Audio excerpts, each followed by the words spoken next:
Hey Leanne, so the second row here is power folding. You have two options. One right just inside the door opening is a switch here, and a switch here for each seat. You also have them in the back where you can do the power folding.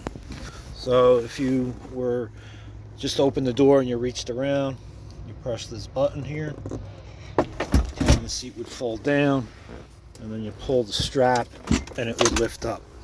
You can also do that manually. Now, to put the seat back in upright position, it is manual to do that.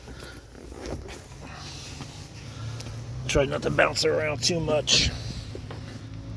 And again,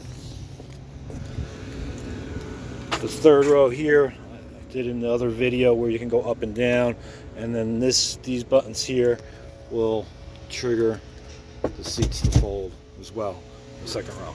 If you have any other questions, just shoot me a text. Thanks.